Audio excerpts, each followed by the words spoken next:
అందరికీ నమస్కారం. రేడియో రాంబాబు ఛానల్‌కి స్వాగతం. మిత్రుడు వలేటి గోపిచంద్ ఆకాశవాణిలో వ్యవసాయ విభాగంలో చాలా సంవత్సరాల పాటు అంటే 3 దశాబ్దాలకు పైగా సేవలందించి, తను చదివినటువంటి ఎన్‌జీ రంగా వ్యవసాయ కళాశాల మీద 4 అద్భుతమైన పుస్తకాలు తీసుకొచ్చాడు. అలాగే ఈ మధ్య కాలంలో రైతన్నకు వెన్నుదన్ను అని చెప్పి 'కలం గళం దృశ్యం' అనేటువంటి ఉపశీర్షికతోటి అగ్రి జర్నలిజంలో పనిచేసేటువంటి అంటే ప్రింట్ మీడియా కావచ్చు, ఎలక్ట్రానిక్ మీడియా.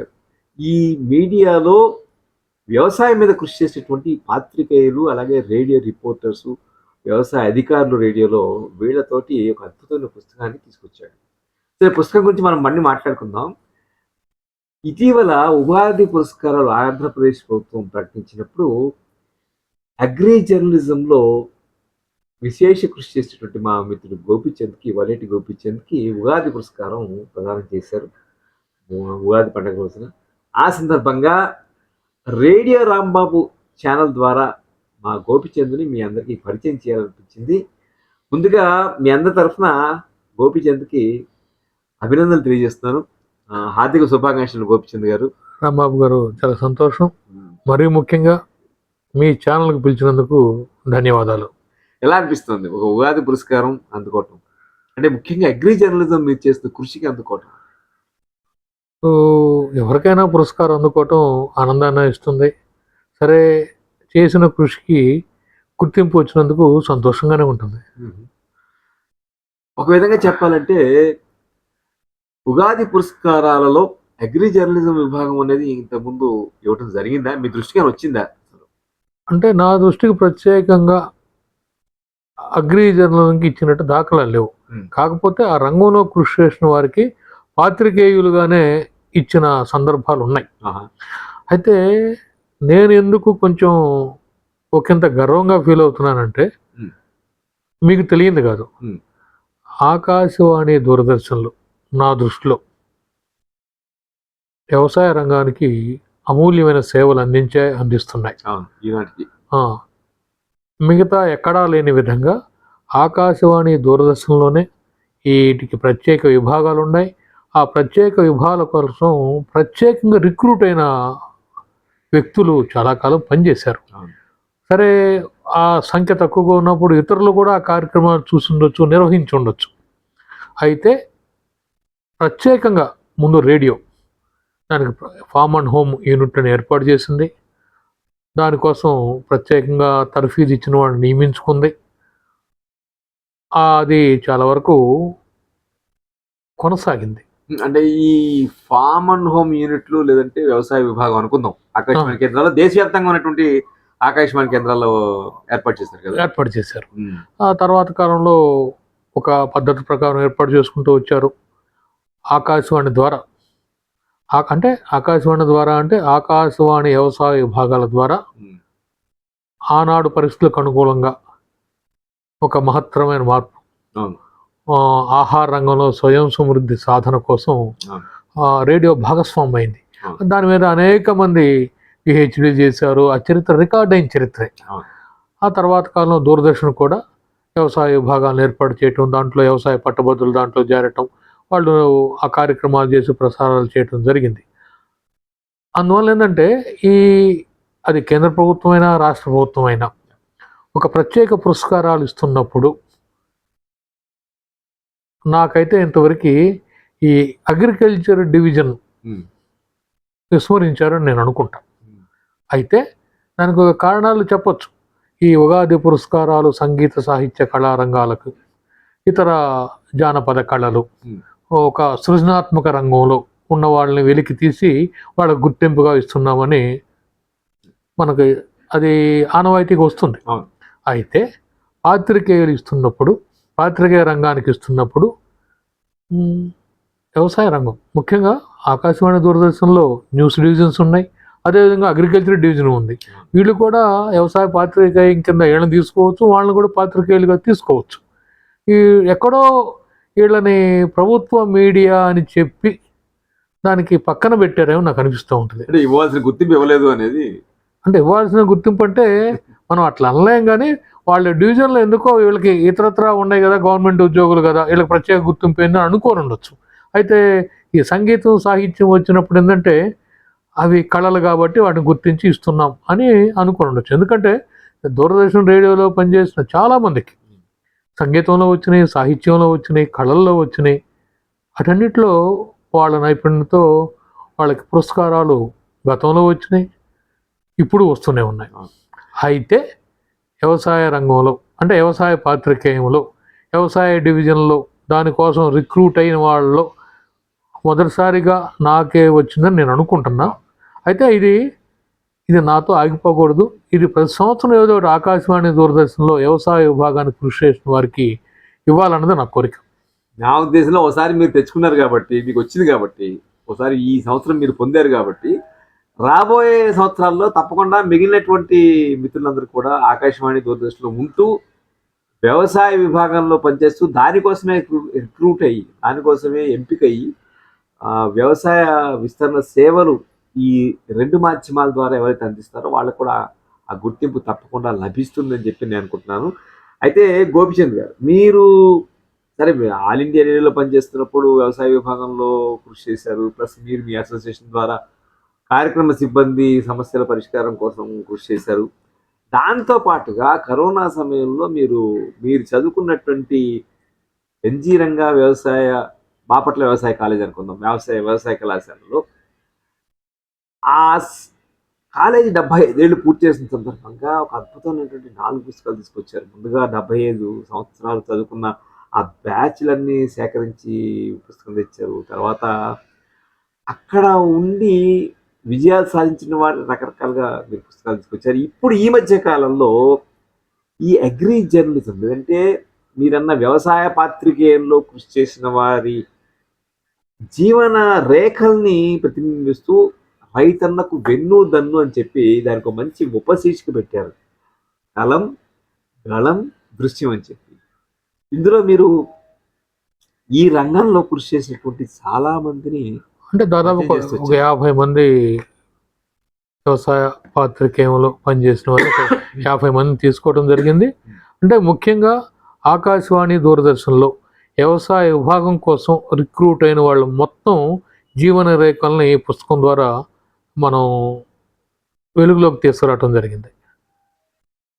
ఎప్పుడో 1960ల ప్రాంతంలో ఆకాశవాణిలో ఇంతకుముందు మీరు అన్నారు ఫార్మ్ అండ్ హోమ్ యూనిట్స్ అని ఏర్పాటయ్యాయి. ఆ తర్వాత దూరదర్శన్లో వచ్చాయి, ఎంతోమంది పనిచేశారు.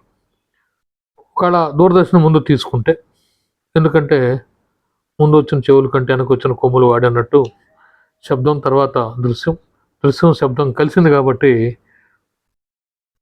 తప్పనిసరిగా కొమ్ములు వాడిగానే ఉంటాయి. నిజానికి దూరదర్శన్ చాలా ప్రైవేట్ ఛానల్స్ వ్యవసాయ కార్యక్రమాలు పెట్టాల్సిన అవసరం ఏర్పడింది. స్ఫూర్తిగా నిలిచింది దూరదర్శన్. ఉదాహరణకి ఆర్ రామకృష్ణశ్రీ, బొగోరు వెంకట్రావు, మండవ విజయసారథి. దూరదర్శన్ వ్యవసాయ కార్యక్రమాలు చెప్పుకున్నప్పుడు ఈ ముగ్గురు గురించి చెప్పుకోవాల్సిన అవసరం ఉంది. వాళ్ళ ముగ్గురు తొలి దశ నుంచి వాళ్ళు రిటైర్ అయిన దాకా వివిధ హోదాల్లో ఉన్నత శిఖరాలకు ఎదిగినా కూడా వాళ్ళు వ్యవసాయ విభాగం నుంచి వచ్చారు. ఈ ముగ్గురు కూడా వ్యవసాయ పట్టభద్రులు. మరీ ముఖ్యంగా చెప్పాలంటే రామకృష్ణశ్రీ గారు, బొగోరు వెంకట్రావు గారు బాపట్ల వ్యవసాయ కళాశాల పూర్వ విద్యార్థులు. అంటే సహజంగా నన్ను అందరూ బాపట్ల పిచ్చోడు అంటారు, అందుకని ప్రత్యేకంగా చెబుతాను. కొంతకాలం పనిచేసిన నారాయణ స్వామి గారు, వీళ్ళిద్దరి కంటే వెంకట్రావు గారి కంటే ముందు చేరారు దూరదర్శన్లో. ఆయన అంతకుముందు విశాఖపట్నం రేడియోలో పనిచేశారు ఈ ఫార్మ్ అండ్ హోమ్ యూనిట్లో. తర్వాత దూరదర్శన్లో కొంతకాలం చేసి మళ్ళీ ఆయన బ్యాంక్కి వెళ్ళిపోయారు. వీళ్ళంతా కూడా తొలి దశలో వ్యవసాయ కార్యక్రమాలకి పునాదులు వేసిన వాళ్ళు. ఇక రేడియోకి వస్తే విజయవాడ ఆకాశవాణి కేంద్రంలో ముందుగా రేడియో ప్రసారాలు ప్రారంభమయ్యాయి. కొమ్మలూరు సత్యనారాయణ గారు, అట్నే హనుమంతరావు గారు, కేవి సుబ్బారావు గారు, బోస్ గారు, అట్నే రత్నాకర్ బాబు గారు, వీళ్ళంతా కూడా విజయవాడ ఆకాశవాణి కేంద్రంలో వ్యవసాయ కార్యక్రమాలను తీర్చిదిద్దారు. ఆ తర్వాత హైదరాబాద్లో ప్రారంభమయ్యాయి.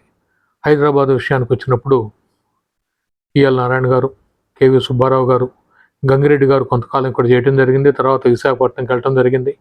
ఇక లక్ష్మీరెడ్డి గారు, విజయ్ గారు, విజయ్ కుమార్ గారు, రామస్వామి గారు కూడా ఉన్నారు. రామస్వామి గారు, వీళ్ళంతా కూడా వ్యవసాయ కార్యక్రమాల్లో వారి యొక్క కృషిని కొనసాగించారు. ఆ ఆ డివిజన్ యొక్క ఆత్మను పట్టుకొని దాన్ని ప్రజల వద్దకు తీసుకెళ్లారు. రైతులకు కావలసిన సమాచారాన్ని సకాలంలో అందిస్తూ మనకు తప్పనిసరిగా వ్యవసాయ విస్తరణలో వాళ్ళు భాగస్వాములు అయ్యారు. అంటే గోపిచంద్ గారు అప్పట్లో మనకి 4 ప్రధాన ఆకాశవాణి కేంద్రాలుగా హైదరాబాద్, విజయవాడ, కడప, విశాఖపట్నం. 4 కడపలో కూడా ఈ ఫార్మ్ అండ్ హోమ్ యూనిట్ ఉంది. అక్కడ సుబ్బన్న గారు, అప్పుడు అక్కడ ఈఎల్ నారాయణ గారు పనిచేశారు. తర్వాత ఈఎల్ నారాయణ గారు, సుబ్బన్న గారు కొంతకాలం, ఎక్కువ కాలం ఈఎల్ నారాయణ గారు హైదరాబాద్ రావడంతో సుబ్బన్న గారు చాలా ఎక్కువ కాలం అక్కడే పనిచేస్తూ అక్కడే రిటైర్ అయ్యారు. మధ్యలో మార్కాపూర్ వెళ్ళినా కూడా ప్రమోషన్ మీద మళ్ళీ ఆయన అక్కడే రిటైర్ అయ్యారు. అందువల్ల ఏంటంటే గంగిరెడ్డి గారు అంటే విశాఖపట్నం గుర్తొస్తుంది, సుబ్బన్న గారు అంటే కడప గుర్తొస్తుంది, హనుమంతరావు గారు అంటే విజయవాడ గుర్తొస్తుంది, ఈఎల్ నారాయణ, రామస్వామి అంటే మనకి హైదరాబాద్ గుర్తొస్తుంది. అట్లానే విజయ మేడం, విజయ్ కుమారు, మనకు లక్ష్మీరెడ్డి అంటే పాడి పంట గుర్తొస్తుంది. అట్లా ఏంటంటే ఎవరి స్థాయిలో వాళ్ళు ఉన్న ఆస్ట్రేలియా ప్రసన్న గారు కూడా చేస్తారు. ఇప్పుడున్న అంటే ఇది మా తర్వాత తరం. ప్రసన్న గారు విజయవాడలో చేసి తర్వాత హైదరాబాద్ వచ్చారు. అట్నే సుధాకర్ రెడ్డి మనకి కర్నూలులో పనిచేస్తూ హైదరాబాద్ వచ్చి ప్రస్తుతం వైజాగ్లో చేస్తున్నారు. అదేవిధంగా వేణుగోపాల్ రెడ్డి నిజామాబాద్లో చేరి ఆ తర్వాత తిరుపతి వెళ్ళి అక్కడే రిటైర్ అయ్యారు. అట్లా ఏంటంటే నేను చెప్పేది ఏంటంటే దీనికోసం రిక్రూట్ అయిన వాళ్ళు ఇప్పుడు రిక్రూట్ కాకుండా ఆ సమయానుకూలంగా ఒకవేళ అక్కడ అభ్యర్థులు కొరతుంటే మీరు వరంగల్లో నిర్వహించారు. ఇప్పుడు అట్నే సోమస్పతి రెడ్డి గారు ఆదిలాబాద్లో చేశారు, మనకి నాగేశ్వర రెడ్డి గారు అనంతపూర్లో చేశారు, శ్రీహరి గారు కొత్తగూడెంలో చేశారు, మార్కాపూర్లో ఉన్నప్పుడు మరికొంతమంది చేశారు. ఇదేంటంటే అక్కడున్న కేంద్రాల సంచాలకుల యొక్క నిర్వహణ బాధ్యతలను సజావుగా చేయటానికి అక్కడ ఉన్న పరిస్థితులను బట్టి ఉన్న స్టాఫ్ను సద్వినియోగం చేసుకుంటూ వచ్చారు. అందువల్ల ఏంటంటే తప్పనిసరిగా దూరదర్శన్, ఆకాశవాణి వ్యవసాయ కార్యక్రమాల ద్వారా రాష్ట్ర దేశ వ్యవసాయ రంగ ప్రగతిలో తప్పనిసరిగా భాగస్వాములయ్యారు. సమయానుకూలంగా సమాచారాన్ని అందిస్తూ అటు రాష్ట్ర వ్యవసాయ శాఖకి, రాష్ట్ర ప్రభుత్వానికి, ఇతర శాఖలకి ఒక సమన్వయంగా పనిచేస్తూ తప్పనిసరిగా ఆధునిక సమాచారాన్ని రైతులకు అందించడంలో విజయం సాధించారని నేను గట్టిగా నమ్ముతాను. ఈ పుస్తకాన్ని మనం చూస్తే ఈ రైతన్నకు వెన్నుదన్ను పుస్తకంలో మీరు ఇందులో ప్రింట్ మీడియా కూడా తీసుకున్నారు కదా, మువ్వ రామారావు గారు, అలాగే ఎనుపాక సంగమేశ్వర, చాలా మంది ఉన్నారు. అంటే ముఖ్యంగా ఈ రైతన్నకు వెన్నుదన్ను ఉపశీర్షిక కలంగలం దృశ్యం, ఈ పేరు పెట్టింది అన్న చైతన్య ప్రసాద్, గీత రచయిత. సరే, ఆయన గీత రచయిత కాకముందు పూర్వకాలంలో పాత్రికేయులు అనుకోండి. ఆ డిజైన్ ఇంతకుముందు అన్నారు మీరు, డిజైన్ కూడా చాలా గొప్పగా ఉందని. ఆ కవర్ పేజ్ చేసింది డాక్టర్ టిఎల్ఎన్ స్వామి. సరే, ప్రింటింగ్ అంటే రైతు నేస్తం ప్రెస్ వాళ్ళు. చెప్పాలంటే మీరు ఏ పుస్తకాన్ని తీసుకొచ్చినా దాన్ని అద్భుతంగా తీర్చిదిద్దారు. మీరు ఇంతకుముందు గతంలో తెచ్చినటువంటి బాపట్ల వ్యవసాయ కళాశాల మీద వచ్చిన పుస్తకాలు కావచ్చు, వాటికన్నా భిన్నంగా ఇంకొంచెం బెటర్గా అని చెప్తాను నేను. మీరు ఈ పుస్తకాన్ని ఇంకా బాగా తీసుకొచ్చారు. అంటే అది కరోనా సమయం, ఆ 4 పుస్తకాలు వచ్చిన సమయం కరోనా సమయం. అప్పుడు చాలా పరిమితులు ఉన్నాయి. ఆ పరిమితులను దాటి ఆ రోజుల్లో తీసుకురావటం గొప్పగానే భావించారు. అయితే ఈ పుస్తకానికి వచ్చినప్పుడు మీరు అడిగారు, ఆకాశవాణి, దూరదర్శన్లో రిక్రూట్ అయిన వాళ్ళు మొత్తం దాదాపుగా వాళ్ళ జీవన రేఖలు తీసుకొచ్చాం. మనం ట్రై చేసి ఒకరిద్దరు తేలేకపోయాం అందక.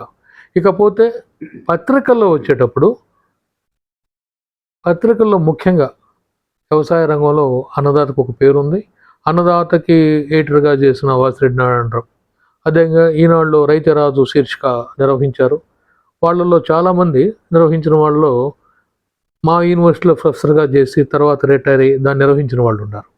వాళ్ళవి అదేవిధంగా ప్రతి పేపర్లో కూడా తప్పనిసరిగా వ్యవసాయానికి ఒక పేజీనో అర పేజీనో కేటాయించాల్సిన పరిస్థితులు రావటం, కేటాయించటం, దాన్ని ఇప్పటికే నిర్వహిస్తూ వస్తూ ఉండటం చూస్తున్నాం.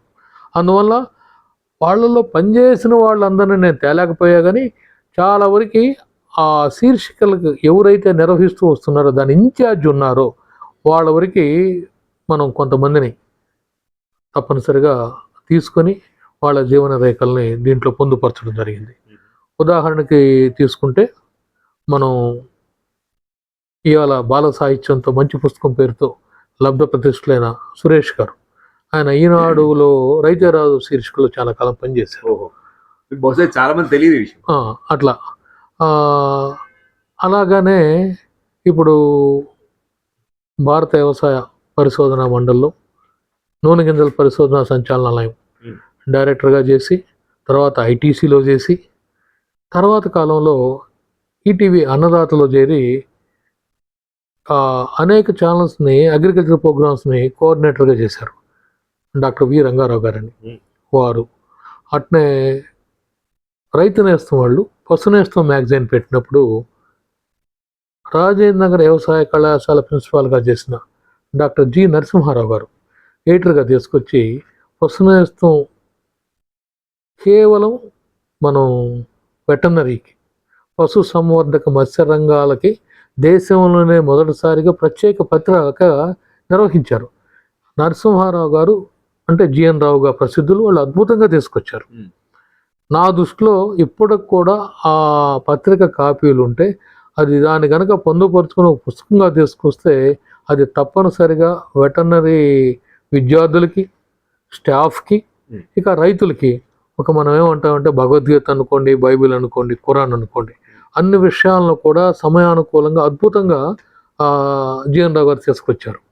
అదేవిధంగా రైతు నేస్తంలో మా యూనివర్సిటీలో ప్రొఫెసర్గా చేసిన కొసా చంద్రశేఖరరావు గారు గౌరవ సంపాదకులుగా ఉంటూ దాన్ని తీర్చిదిద్దారు. అట్నే వీళ్ళందరూ కూడా ఉన్నారు కదా అని వాళ్ళందరూ ఎక్కువ కాలం పనిచేశారు. పైగా వాళ్ళు ప్రొఫెసర్స్గా చేశారు. వాళ్ళ అంశాలను కూడా దీంట్లో తీసుకురావడం జరిగింది. అదేవిధంగా ఈ సాక్షిలో పాడి పంట ఇవాళ సాగుబడి పేరుతో పంతంగి రాంబాబు గారు నిర్వహిస్తున్నారు. అంతకుముందు తొలి దశలో పాడి పంట అనే తెలియక నాకు ఆకాశవాణి గుర్తొస్తుంది. బట్ ఆ శీర్షికలు ఆనాడు ఆకాశవాణి దూరదర్శన్లో వచ్చిన ఆ శీర్షికలు టైటిల్స్ తర్వాత కాలంలో అన్ని పత్రికల్లో అదే టైటిల్స్ వాడారు.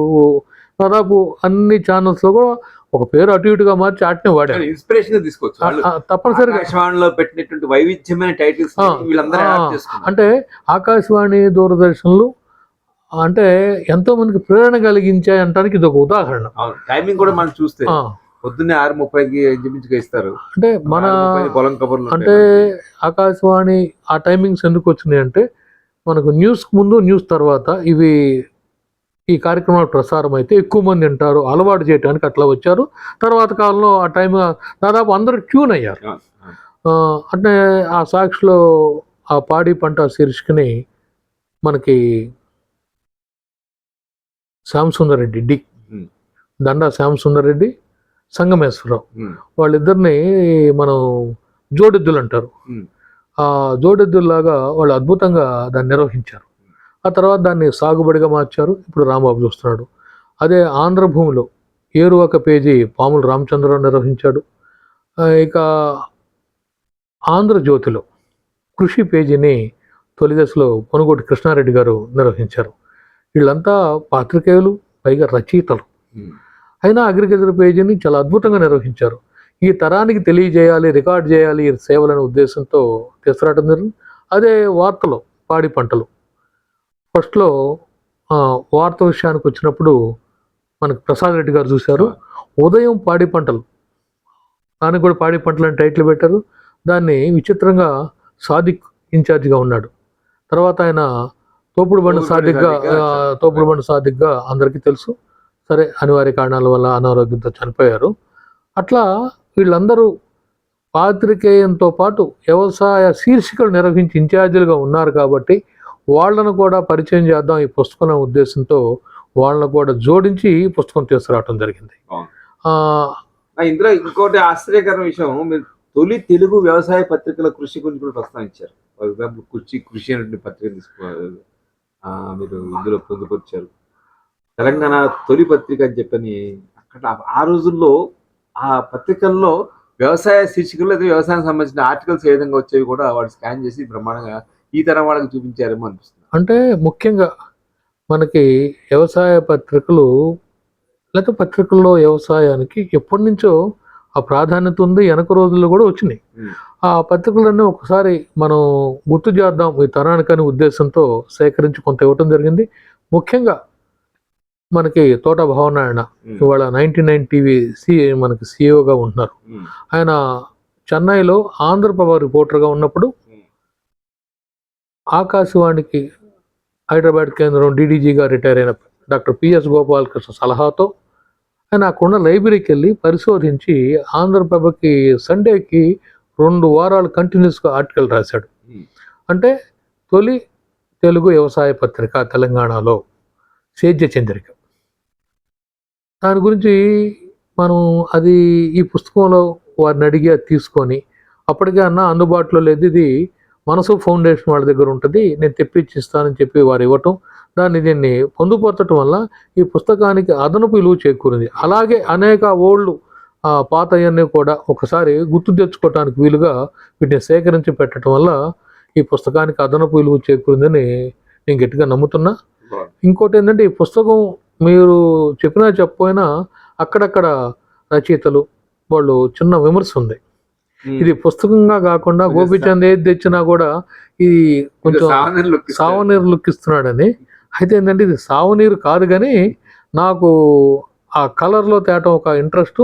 ముఖ్యంగా మనం వ్యవసాయ రంగం నుంచి వచ్చాం కాబట్టి పల్లె అందాలు, పల్లె అవన్నీ ఫోటోలు ఉంటే బాగుంటుందనే ఉద్దేశంతో మరీ ముఖ్యంగా ఈ పుస్తకంలో అయితే నేను విపరీతంగా అభిమానించే సుమనస్పతి రెడ్డి, ఆయన తన కెమెరాతో పని చెప్పి ఆదిలాబాద్ గ్రామీణ జీవితాన్ని మొత్తాన్ని ఫోటోలుగా తీసుకొచ్చాడు. ఆ ఫోటోలన్నీ మనం ప్రత్యేకంగా వేయలేము, ఈ పుస్తకంలో వేస్తే బాగుంటుందని ఒక దృష్టితో వేసాం. అయితే అన్నీ సమయానుకూలంగా సోమనస్పతి రెడ్డి గారు ఇవ్వలేకపోయారు. ఆయన ఇచ్చిన వరకు వాటిని దీంట్లో ఈ పుస్తకంలో జోడించగలిగా అనమాట. అందువల్ల ఏంటంటే అది మీరు అన్నది కొంతవరకు ఓకే, నిజమని వాస్తవమే. ఇక భవిష్యత్తులో అంటే మిగతా పుస్తకాలు అట్లా తేలేదు, కేవలం ఇది బాపట్ల వ్యవసాయ కళాశాల మీద తెచ్చిన 4 పుస్తకాల్లో మాత్రం అట్లా ఉంది. కానీ తర్వాత కాలంలో నేను తెచ్చిన మన నెలలే మన భవిత కానీ, లేకపోతే కలుపు యాజమాన్యం వ్యవసాయ రంగానికి సంబంధించి అట్నే కలుపు యాజమాన్యం కానీ, వీటిని ఏంటంటే మామూలు పుస్తకాల్లాగానే తెచ్చాం. ఆ రెండింటికి వాటికి ప్రత్యేకత ఉందని మీరు అన్నట్టు కొంచెం ఆ లుక్ ఉన్నమాట వాస్తవమే. ఇవన్నీ కలర్లో తీసుకోవడం కొంచెం ఖర్చుతో కూడిన పనే. అంటే బాగానే వదిలిందేమో. అంటే ఒకటి బాపట్ల పుస్తకాల వరకు మనం చేతి చమురు కాదు కానీ శ్రమ వరకే. అది 75 సంవత్సరాల నేపథ్యంలో తీసుకురావటం వల్ల అనేక మంది పూర్వ విద్యార్థుల సహకారం దానికి అందింది.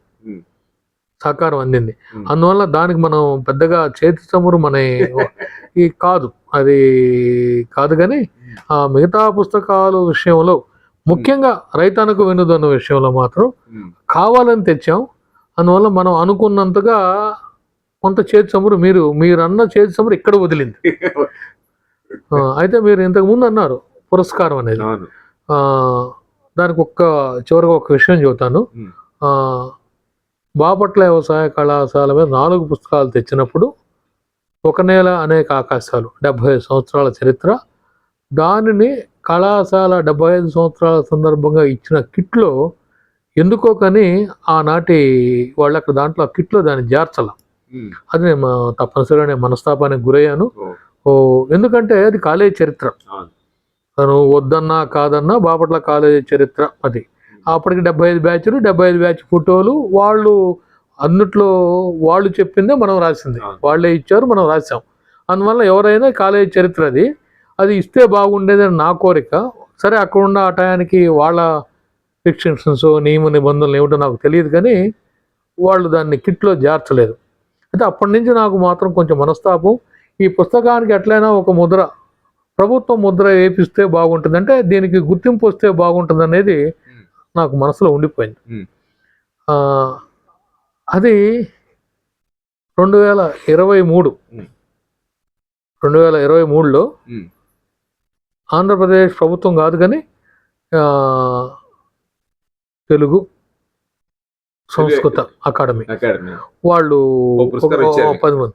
అందువల్ల అప్పుడు దాన్ని నేను ఈ బాపట్ల వ్యవసాయ కళాశాలకు నేను తెచ్చిన 4 పుస్తకాలకి ఇది అధికారిక గుర్తింపుగా నేను ఫీల్ అయిన మాట వాస్తవం.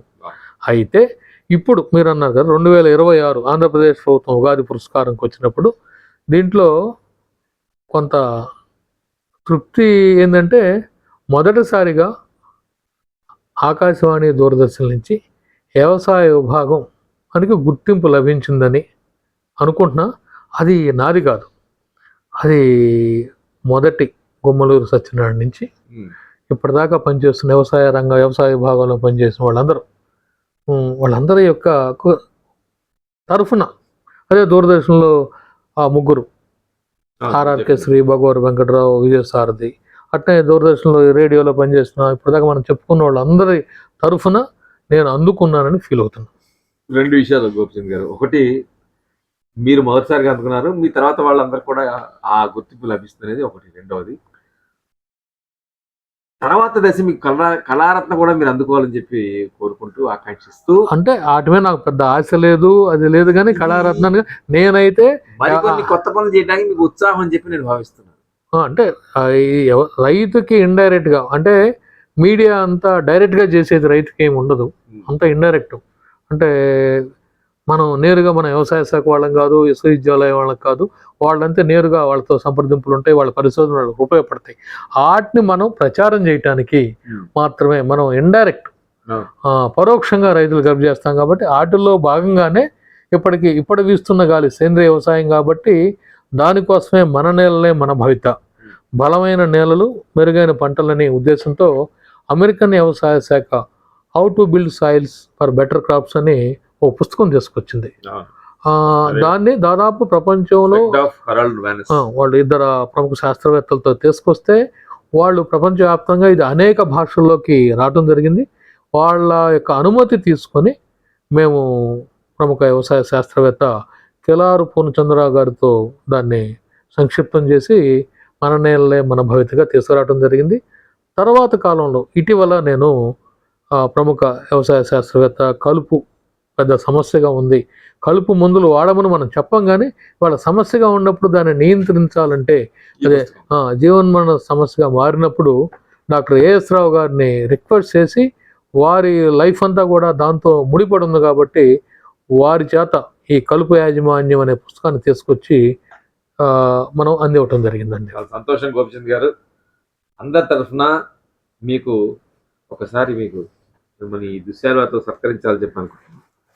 మీకు తెచ్చినటువంటి ఈ పురస్కారం మీరు అన్నట్టు అగ్రి జర్నలిజం, దాంతోపాటుగా రేడియోలో పనిచేస్తున్న వారి పక్షాన మీరు తీసుకున్నారనేటువంటి ఆ గుర్తింపుని ఇలాగే మిగిలిన వాళ్ళకి ఒక బాట వేశారని చెప్పి నేను అనుకుంటూ, మా ఛానల్కి వచ్చి రేడియో రాంబాబు ఛానల్కి వచ్చి సార్ మీ థాట్స్ అన్నీ కూడా షేర్ చేశారు. చాలా చాలా థ్యాంక్స్. అండ్ మీకు ఇలాంటి పురస్కారాలు రావాలి, ఇలాంటి కృషి మీరు చేస్తుండాలని చెప్పని మేము అందరి తరఫున పురస్కారాలు నాకు తెలియదు, కానీ కృషి అయితే నిరంతరం కొనసాగుతూ ఉంటుంది రాంబాబు గారు, దాంట్లో మొహమాటం లేదు. నమస్కారం.